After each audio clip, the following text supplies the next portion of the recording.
Welcome back to the Voice of Resistance. Before we talk more about gun control, and coming up, by the way, a great clip from Attorney General Cuccinelli from Virginia advocating civil disobedience. You're going to love this. Before we talk more about Biden and this insane, tyrannical proposal, moms, dads with small kids, let me just talk to you for 1 minute.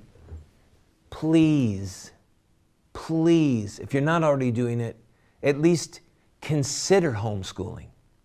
Just consider it. The data is out there now, folks. They get a better education. They do better on their college entrance exams.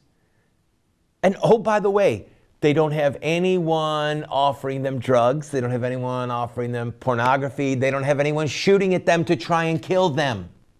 Okay? Is that the kind of socialization that you want your child to have anyway?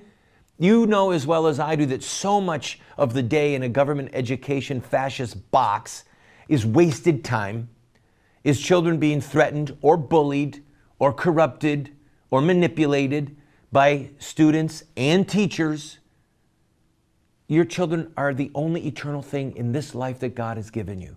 And the curriculum that are out there are just so incredible. You don't have to be a brainy school teacher to teach children. You just have to have a decent curriculum and be a foot or two smarter than your children. All right? You can do it. Consider it. All right, back to the topic at hand. I want to talk about Germany. Now, one of the reasons that this show exists is to give you first the data and then hopefully to instill in you the courage to say the truth in its historical framework. And the simple truth is that after the Nazis took power, they required the Jews and most German citizens for that matter, but they required them to register their weapons. And when the Nazis took over various countries in Europe, they either confiscated the guns or they insisted that certain people register them. Then they could do what they wanted with the people. Period. The only reason that the ghetto uprising took place in Warsaw was because there were a few people, a few Jews, that found, got, stole, bought firearms. And it was just a handful of revolvers. But it caused such consternation with the occupying Nazi forces that they were able to stop the deportation of Jews for many days, Jews that were going to concentration camps where they would be killed.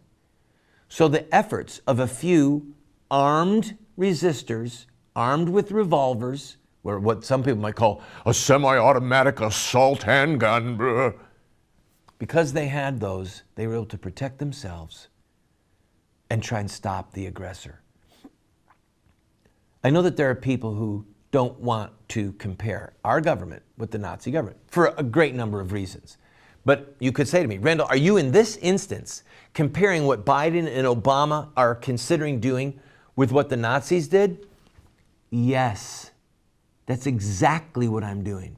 And it springs from the same well of tyranny. And I know that it's true, and I've got the guts to say it. If you know that it's true, it's time that you started saying it.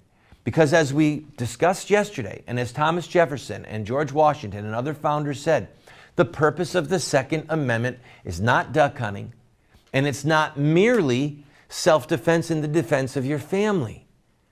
It's so that if we need to, God forbid, we could defend ourselves from our government. Later on in today's show, I'm going to read from the Declaration of Independence, and I'm going to make some rather dark predictions. I hope that you'll stay with me for them. They're not going to be pleasant to hear, but we need to at least contemplate it, because the proverb says, the wise man sees danger coming and prepares for it. I see danger coming, and I want to help me, my family, and you be prepared. Coming up next, Attorney General of Virginia, Ken Cuccinelli, suggesting civil disobedience. I'll be right back.